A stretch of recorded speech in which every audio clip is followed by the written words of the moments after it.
بسم اللہ الرحمن الرحیم۔ پیارے دوستوں، آج میں آپ کے ساتھ ایک ایسا حیرت انگیز واقعہ شیئر کرنے والی ہوں جسے سن کر آپ لوگ بھی حیران رہ جائیں گے۔ یہ واقعہ حضرت عمر رضی اللہ تعالیٰ عنہ اور ایک مجبور ماں کا واقعہ ہے۔ کبھی کبھی رات کی خاموشی میں ایک حکمران کا دل عوام کی دھڑکن سن لیتا ہے اور پھر وہ سب بدل جاتا ہے۔ مدینہ کی رات گہری ہو چکی تھی، آسمان پر چاند اپنی ہلکی روشنی زمین پر بکھیر رہا تھا اور گلیوں میں سناٹا چھایا ہوا تھا۔ صرف کبھی کبھار کسی کتے کے بھونکنے کی آواز سنائی دیتی۔ زیادہ تر لوگ اپنے گھروں میں سو چکے تھے، لیکن ایک شخص ایسا تھا جو بستر پر نہیں بلکہ گلیوں میں تھا، امیر المومنین حضرت عمر۔ یہ حضرت عمر کا معمول تھا کہ وہ رات کو مدینے کی گلیوں میں اکیلے گشت کرتے تاکہ اپنی آنکھوں سے دیکھ سکے کہ رعایا کس حال میں ہے۔ ان کے نزدیک حکمرانی کا مطلب صرف حکم دینا نہیں تھا، بلکہ ہر ایک کی حالت جاننا اور ضرورت پوری کرنا تھا۔ اس رات بھی وہ چپ چاپ ایک گلی سے گزر رہے تھے کہ ایک جھونپڑی سے دبے دبے رونے کی آواز سنائی دی۔ پہلے تو وہ ٹھہر گئے، آواز بچوں کی تھی، کمزور اور تھکی ہوئی۔ حضرت عمر کے قدم خود بخود اس جھونپڑی کی طرف بڑھ گئے۔ دریچے سے جھانکا تو ایک عورت مٹی کے چولہے کے پاس بیٹھی ہوئی تھی۔ چولہے کے اوپر ایک ہانڈی رکھی ہوئی تھی اور نیچے آگ جل رہی تھی، لیکن ہانڈی سے کھانے کی خوشبو نہیں آ رہی تھی، صرف پانی ابلنے کی آواز تھی۔ حضرت عمر نے دروازہ کھٹکھٹایا۔ السلام علیکم بہن۔ عورت نے چونک کر جواب دیا کہ وعلیکم السلام، کون ہیں آپ؟ حضرت عمر نے کہا کہ ایک مسافر ہوں۔ بچوں کے رونے کی آواز آئی، خیر تو ہے؟ اس عورت کے چہرے پر تھکن اور غصے کے ملے جلے آثار تھے۔ اس نے آہ بھری اور کہا کہ کیا ہی خیر ہو سکتی ہے، کئی دن سے گھر میں کھانے کے لیے کچھ نہیں، یہ بچے بھوکے ہیں۔ میں نے پانی میں پتھر ڈال کر ہانڈی رکھی ہے تاکہ وہ سمجھے کہ کھانا پک رہا ہے اور سو جائیں۔ حضرت عمر کا دل کانپ اٹھا۔ انہوں نے آہستہ سے پوچھا کہ کیا آپ نے اپنے خلیفہ کو اپنا حال بتایا؟ عورت نے تلخی سے کہا کہ خلیفہ عمر کو کیا خبر ہماری، وہ اگر اللہ کا خوف رکھتے تو ہم اس حال میں نہ ہوتے۔ یہ جملہ حضرت عمر کے دل میں تیر کی طرح چبھا، مگر انہوں نے اپنا تعارف نہ کروایا، بس خاموشی سے کہا کہ بہن انتظار کرو، میں ابھی آتا ہوں۔ حضرت عمر تیز قدموں سے بیت المال کی طرف روانہ ہوئے۔ رات کی سیاہی میں وہ ایک سائے کی طرح دوڑ رہے تھے۔ ان کے ذہن میں صرف اس مجبور ماں اور اس کے بچے تھے، اور دل میں ایک ہی فکر کہ کیا میں واقعی اپنے رعایا کا حق ادا کر رہا ہوں؟ بیت المال پہنچ کر انہوں نے محافظ کو جگایا اور کہا کہ دروازہ کھولو، مجھے کچھ سامان چاہیے۔ انہوں نے آٹے کی ایک بوری، گھی، کھجوریں اور کچھ کپڑے لیے، پھر بوری اپنے کندھے پر رکھی۔ ساتھ موجود غلام اکرم نے کہا کہ امیر المومنین، یہ بوری آپ مجھے دے دیں، میں اٹھا لیتا ہوں۔ حضرت عمر نے رک کر اس کی آنکھوں میں دیکھا اور فرمایا کہ کیا قیامت کے دن بھی میرا بوجھ تم اٹھاؤ گے اکرم؟ غلام خاموش ہو گیا اور حضرت عمر نے خود وہ بوری اٹھائی۔ رات کی خاموشی میں مدینہ کی گلیاں پھر سے سناٹے میں ڈوبی ہوئی تھی، لیکن اس سناٹے کو ایک بوجھل سانس توڑ رہی تھی، حضرت عمر کی سانس۔ کندھے پر بھاری بوری تھی، مگر دل کا بوجھ اس سے کہیں زیادہ۔ بچے ابھی بھی رو رہے ہوں گے، عورت ابھی بھی خالی ہانڈی کے پاس بیٹھی ہوگی۔ یہ سوچ کر حضرت عمر کے قدم اور تیز ہو گئے۔ جھونپڑی کے قریب پہنچ کر انہوں نے ہلکی سی آواز سے پکارا کہ بہن میں واپس آ گیا ہوں۔ عورت نے دروازہ کھولا تو دیکھا کہ ایک اجنبی کے کندھے پر آٹے اور کھانے کی بھاری بوری ہے۔ حیرت اور شکر گزاری اس کی آنکھوں میں ایک ساتھ ابھری، مگر وہ کچھ کہہ نہ سکی۔ حضرت عمر نے بوری زمین پر رکھی اور کہا کہ یہ سب سامان رکھ لو، میں کھانا پکانے میں بھی تمہاری مدد کروں گا۔ عورت نے حیرت سے کہا کہ آپ؟ حضرت عمر مسکرائے اور کہا کہ ہاں میں، آج رات ہم مل کر بچوں کو کھانا کھلائیں گے۔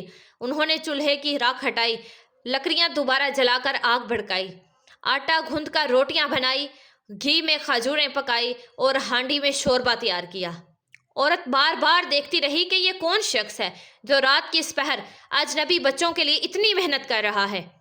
جب کھانا تیار ہو گیا تو حضرت عمر نے کہا کہ بچوں کو بلا لاؤ۔ بچے ایک ایک کر کے آئے اور جیسے ہی نوالا منہ میں ڈالا ان کے چہروں پر مسکراہٹ آ گئی، وہ رونے والے لب اب خوشی میں ہنسنے لگے۔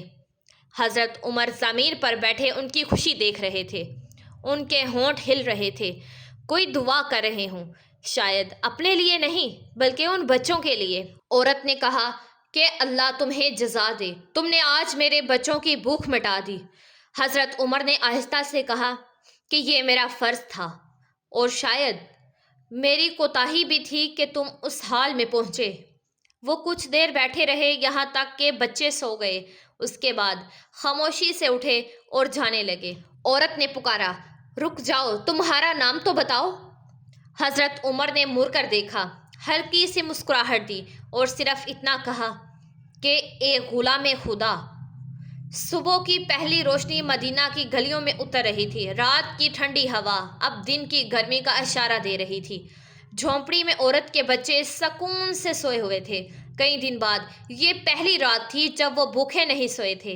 عورت چولہے کے پاس بیٹھی یہ سوچ رہی تھی کہ کون تھا وہ شخص، رات کے اندھیرے میں آیا، کھانا بنایا اور اپنا نام تک نہیں بتایا۔ اسی دوران گلی سے کچھ بچوں کے شور کی آواز آئی۔ وہ بھاگ کر باہر نکلی تو دیکھا کہ ایک مجمع مسجد نبوی کی طرف جا رہا ہے۔ بیچ میں ایک بلند قامت شخص تھا، چہرہ نورانی، آنکھوں میں رعب اور دل میں شفقت۔ لوگ احترام سے راستہ دے رہے تھے۔ پاس کھڑی ایک عورت نے کہا کہ یہ امیر المومنین حضرت عمر ہیں۔ عورت کے قدم جیسے زمین میں گھڑ گئے، آنکھوں میں رات کے سارے منظر گھوم گئے۔ وہی بلند قامت شخص، وہی مضبوط کندھے جن پر بوڑی تھی، وہی ہاتھ جن سے آٹا گوندا تھا، اور وہی ہونٹ جن سے دعائیں نکل رہی تھی۔ دوپہر کو عورت خود بیت المال پہنچی۔ دروازے پر کھڑے محافظ نے پوچھا کہ کیا کام ہے؟ عورت نے کہا کہ میں امیر المومنین سے ملنا چاہتی ہوں۔ جب حضرت عمر باہر آئے تو عورت نے جیسے ہی انہیں دیکھا، آنکھوں میں آنسو آ گئے۔ اے عمر، تم واقعی اللہ کے نیک بندے ہو۔ میں نے رات تم پر الزامات لگائے کہ تم ریا کا حال نہیں جانتے، مگر تم نے خود آ کر میرے بچوں کو کھانا کھلایا۔ اللہ تمہیں جزائے خیر دے۔ حضرت عمر کی آنکھیں بھی بھر آئیں۔ انہوں نے آہستہ سے کہا کہ بہن، وہ الزام میرا حق تھا، کیونکہ میں نے تمہیں بھوکا دیکھنے سے پہلے تمہارا حال جاننے کی کوشش نہ کی۔ پھر بیت المال کے محرر کو بلایا اور حکم دیا کہ اس عورت کے گھر ہر روز راشن پہنچایا جائے۔ یہ واقعہ آہستہ آہستہ پورے مدینہ پاک میں پھیل گیا۔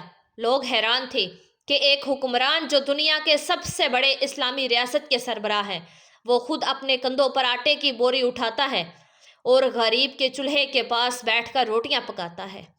کسی نے کہا کہ یہی ہے عدل فاروقی، یہی ہے قیادت اسلامی۔ مدینہ کی گلی میں ایک جھونپڑی جس کے دروازے پر ایک چھوٹا بچہ کھیل رہا ہے، اس کے چہرے پر مسکراہٹ ہے اور اندر چولہے پر ہانڈی چڑھی ہے۔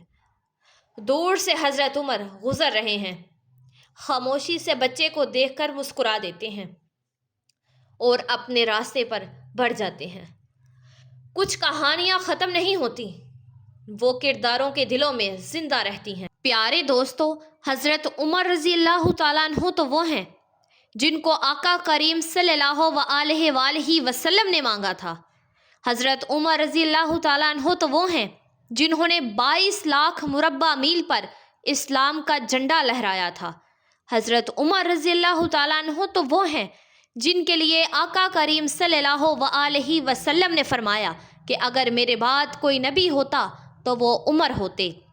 حضرت عمر رضی اللہ تعالیٰ عنہ تو وہ ہیں کہ جن کو دیکھ کر شیطان بھی اپنا رستہ بدل لیتا تھا۔ حضرت عمر تو وہ ہیں جن کی بہادری پر یہودی یہ کہنے پر مجبور ہو گئے تھے کہ اگر عمر 10 برس اور حکومت کرتے تو پوری دنیا میں نبی پاک صلی اللہ علیہ وسلم کا حکم نافذ کروا دیتے۔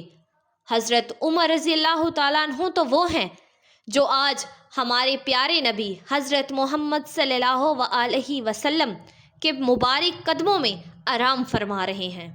پیارے دوستوں، میں امید کرتی ہوں کہ یہ ویڈیو آپ لوگوں کو ضرور پسند آئے گی۔ اس کو آگے شیئر لازمی کیجیے گا، اور اگر آپ نیمرا وائس اسٹوریز چینل پر نئے ہیں تو پلیز ہمارے چینل کو سبسکرائب کر دیجیے گا، ویڈیو کو لائک کر دیجیے گا اور بیل آئیکن کے بٹن کو پریس کر دیجیے گا۔ دعاؤں میں ہمیں یاد رکھیے گا اور اپنا ڈھیر سارا خیال رکھیے گا۔ جزاک اللہ۔